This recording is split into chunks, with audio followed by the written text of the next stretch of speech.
You've been played again. And you did it to yourself. The exact second you choked back a hard no and forced out a pathetic, "Let me think about it," you already lost. Remember that feeling. A text from your boss on a Friday night. A request from a relative that makes your stomach turn. A friend forcing a hangout you have zero energy or desire for. You stare at the screen. Your chest gets heavy. Your cortisol spikes. Your brain is literally screaming, "Opt out. Your time is your life." But you open your mouth, or your fingers hit the keyboard, and you start dodging, apologizing, softening the blow. "Listen, I'd love to, but I have so much going on. Maybe next week? All right, I'll try." Congratulations. You just willingly handed them the remote control to your life. Niccolò Machiavelli, the master of power dynamics, understood a brutal truth that modern society has tried to breed out of you since childhood. He knew power is not about being accommodating. Power is the ability to hold your frame. And when you can't say no, you collapse into someone else's frame. You become the debtor in their courtroom. Most people live their lives as emotional puppets. They are pulled by the strings of other people's opinions. Someone asks for something, they apologize and comply. Someone applies pressure, they explain why they can't. They live in a constant state of reactive defense, trying to prove they are good, helpful, and valuable. It is a pathetic way to exist. It is a slow suffocation of your own soul. But what if there is another way? A way where your no doesn't sound like an apology, but like a concrete wall. A state so sovereign and psychologically impenetrable that other people's manipulations dissolve before they even touch you. This isn't about being cold. It's not about arrogance. It's about a fundamental shift in where you source your reality. Today, we are dissecting the psychology of the ruthless refusal. I'm going to show you why your biology betrays you in these moments of pressure, and how to rewire it using a strategy Machiavelli would have whispered to a prince. I will show you how to instantly flip the power dynamic, how to use the silence after a refusal not as awkwardness, but as a weapon of mass destruction against someone else's ego. But be warned, this will require you to kill a part of yourself that you have been feeding since childhood, the part that desperately begs for outside approval. If you can kill that need, you become dangerous. You become untouchable. Let's begin. So, why do you do it? Why, when someone demands your time, your money, or your energy, is your first instinct to provide them with exhaustive evidence of your innocence? It all starts in childhood. Rewind the clock. You are 5 years old. A parent or a teacher accuses you of something or demands you do something. What was the only way to escape punishment or earn love? Justification. Explanation. Underscore underscore, quote underscore 0 underscore underscore underscore underscore, quote underscore 1 underscore underscore. You internalized one ironclad rule. Authority figures hold the power of judgment, and you learned that your survival depends on convincing this, quote, 2, that you have a valid reason to say no, that you are still a, quote, 3 or a, quote, 4. The problem is, you grew up, but your psyche didn't. You walk through the world projecting this authority figure onto everyone you meet, onto your boss, onto your partner, onto your friends, onto a random stranger on the internet. When you explain the reason behind your no, you are subconsciously saying, "You are the judge, I am the child. Please accept my excuse so I can feel safe again and remain good in your eyes." It reeks of weakness, and humans, being the primal creatures we are, can smell that scent of submission from a mile away. Machiavelli wrote, "It is much safer to be feared than loved." Translate that into modern social dynamics. It is much safer to be respected than understood. When you scramble to find the right words to decline, you are placing the need to be understood above the need to be respected. You are saying, "Please understand me, see my circumstances." But a king does not explain his decree to a peasant. A lion does not explain its hunt to a gazelle. The second you start mumbling, "You see, I'm just so tired today. My dog is sick, and I have this report," you reveal that your internal stability depends on their agreement with your reasons. You just handed them the keys to your house, and once they have those keys, they can break in whenever they want. This is the trap of self-validation. You naively believe that if you just explain it clearly enough, the person will say, "Oh, I get it now. Of course, get some rest, no problem." How often does that actually happen in reality? Almost never. Because their request was never about the facts. It was about power. They didn't ask you because they care about your schedule. They asked to see if you would jump. And when you started justifying yourself, you jumped. The first step to becoming untouchable is realizing that the courtroom doesn't exist. There is no judge. There is no jury. There is only you and your perception of reality. When you stop treating other people like judges, their demands stop sounding like subpoenas. They just start sounding like noise. So what happens when you refuse to jump? Picture the scenario. Someone throws out the bait. A co-worker says, "Listen, do me a solid and finish this spreadsheet for me over the weekend." The old you would say, "Oh, I'd love to help, but my family and I are going out of town. Plus, I stayed late last week." Defense, weakness, reactivity. Now imagine the Machiavellian approach. They say, "Finish this spreadsheet for me over the weekend." You look at them.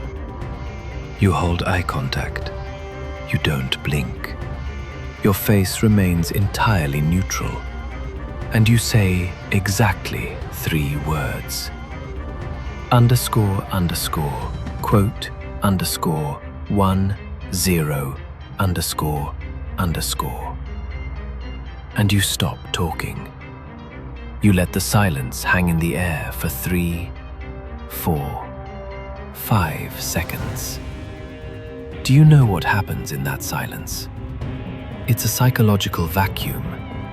The human brain is terrified of silence during a conflict or a rejection. Silence signals a tear in the social fabric. It screams that you are no longer playing by their rules. By remaining silent after the word no, you mirror their energy right back at them. You force them to stew in the tension they created with their entitled request. Usually, they will start to crumble. They will start speaking again just to fill the void. "Well, I mean, not the whole weekend, maybe just a couple of hours." "Why are you looking at me like that?" They start defending themselves against your silence. The power dynamic has flipped. You become a void, and a void cannot be attacked. You cannot punch fog. You cannot cut water. By refusing to provide the resistance of an excuse, you allow their pressure to pass right through you, and they lose their balance. But this requires immense internal control. Because inside, your ego is screaming, "Defend yourself. Say something clever. You have to prove you're not a bad friend or co-worker. You have to put that dog on a leash." Machiavelli knew the most powerful person in the room is the one who cannot be read. If you defend your refusal, you reveal your values. You show them where it hurts. You expose your buttons. "I'm not selfish," You yell. Great.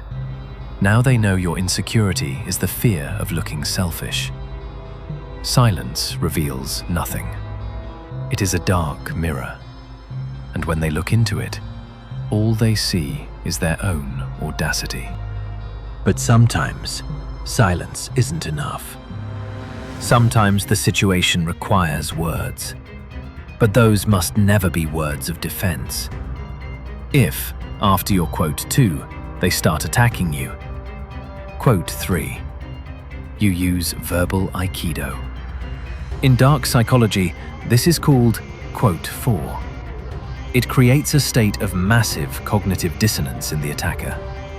If you defend yourself, __quote_5__, you validate that their accusation is serious enough to warrant a response.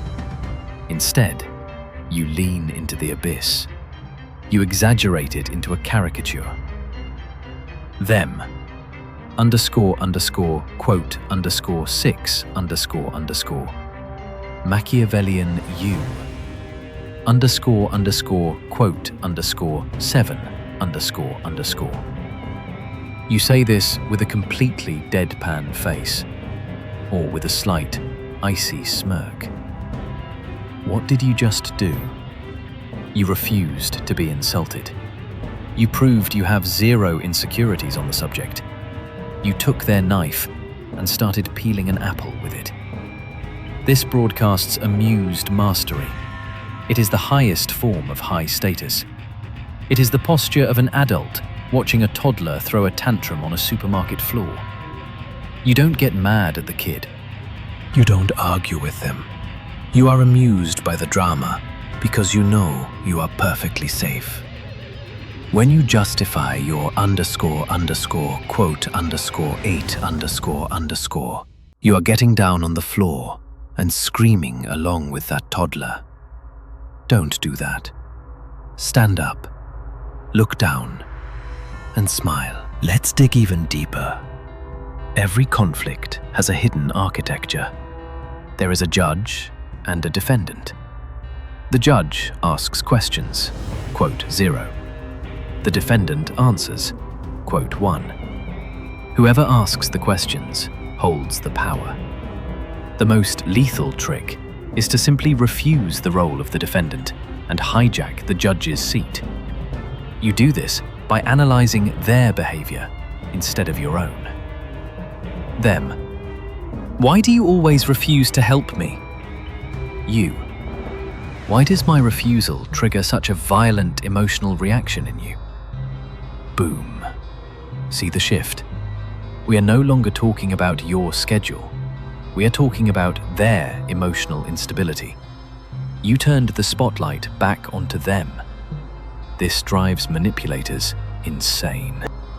They wanted to back you into a corner, and instead, you're walking around them, examining them like a bug in a jar. But none of these techniques will work if fear lives inside you. Dark psychology is 20% words and 80% non-verbal frame. If you say __quote_4__, but your voice shakes and your eyes dart around screaming __quote_5__, you've lost. That is why you have to face your shadow. Why does it hurt when they call you bad or callous for saying no? Because they are hitting a wound that's already there. If I tell you that you have green hair, you won't get offended. You'll laugh. But if someone calls you selfish and you start defending yourself, it's because a part of you suspects they might be right. Absolute defense is self-knowledge.